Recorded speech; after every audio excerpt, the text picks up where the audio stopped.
Hello, Abida नहीद।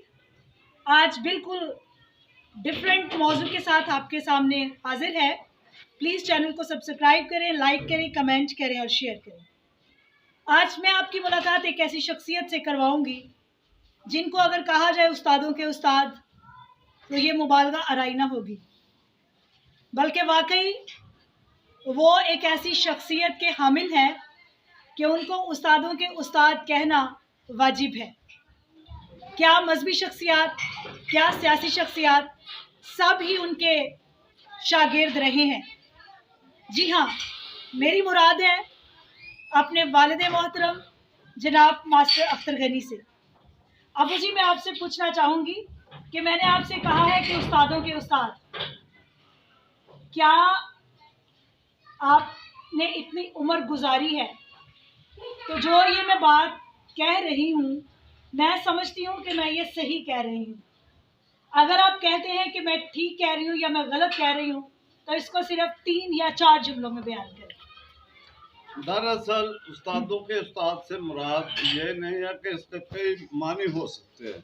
उस्तादों के उस्ताद को अगर एजुकेशनली लिया जाए तो जो उस्ताद होता है उसके और बहुत से शागिर्द होते हैं जिन्होंने सीखा होता है।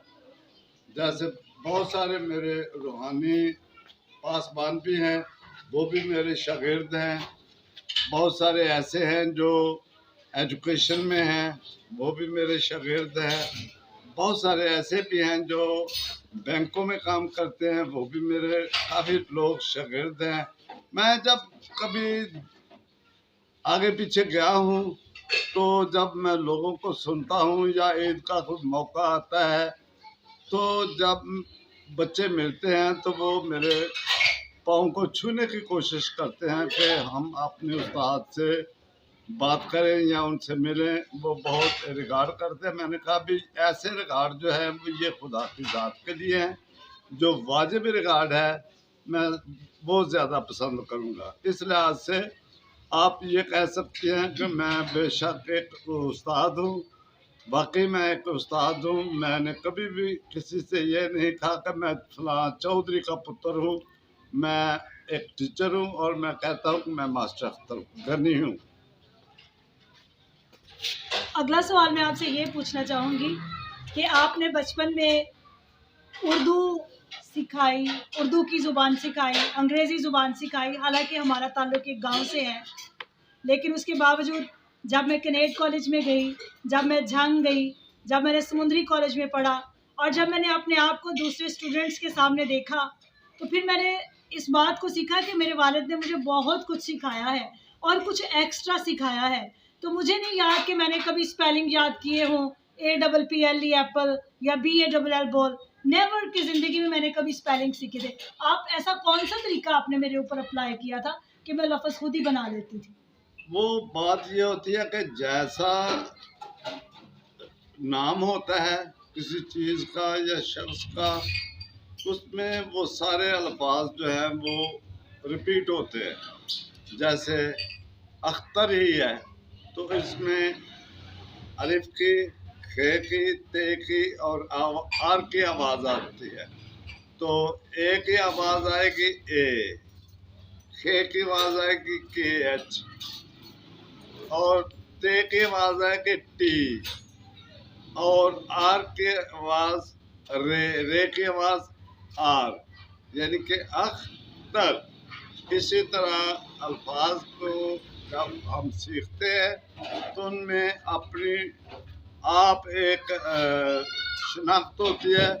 उन अल्फाज के मुताबिक अल्फाज को सीखा जाता है और उन्हें लिखा भी जाता है। इस तरह ये स्पेलिंग जो है उर्दू के या इंग्लिश के वो खुद ब खुद याद हो जाते हैं। अब मुझे एक और बात मैं आपसे पूछना चाहूँगी। आप अक्सर मुझे भी पढ़ाते हुए देखते हैं, तो मैं ये जानना चाहूँगी कि आज का जो तालीम देने का अंदाज़ है और जो आज से 20 साल 25 साल पहले आपका था, उसमें कुछ सिमिलैरिटीज़ भी हैं या उसमें फ़र्क है, या आजकल पढ़ाना मुश्किल है या पहले पढ़ाना मुश्किल था, या पहले भी आसान था आज भी आसान है? तो इसको मुख्तसरन बयान करें। जो पढ़ाई हमने अपने असातिज़ा से सीखी, वो एक बेहतरीन तरीका था और उसी तरीके को हमने अपने बच्चों पर भी अप्लाई किया और उन्होंने सीखा। और पढ़ाना, बच्चों को पढ़ाना बच्चों का काम नहीं, बच्चों को पढ़ाया जाता है सेंस से, अकल से और मेहनत से, लगन से। तो इस तरह जो बच्चा इस बात को अडॉप्ट करता है वो सीख जाता है, वो अपनी ज़िंदगी में अपनी शख्सियत का खुद बहुत बड़ा मालिक बन जाता है। थैंक यू सो मच अब्बू जी, आपने बहुत मुफीद बातें बताई। एक और चीज़ मैं आपसे पूछना चाहती हूँ और अब मैं उसको अप्लाई करती हूँ, और जब मैं स्कूल में जाती हूँ तो मेरी टीचर्स भी उस बात की बहुत ज़्यादा तारीफ़ करती हैं।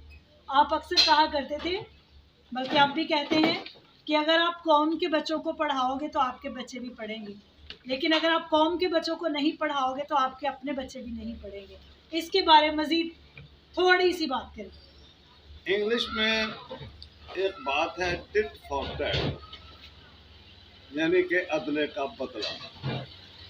अगर हम दूसरों के बच्चों को, यानी कि ऐसे बच्चों को जो जिनके हम माँ बाप नहीं हैं या बहन भाई नहीं हैं, उन्हें पढ़ाया जाता है दिल जमाई के साथ, लगन के साथ, तो उसके अपने बच्चे जो हैं वो सकते हैं, सीख जाते हैं, बल्कि उन पर ये सारे तरीके अप्लाई किए जाते हैं और वो सीख जाते हैं।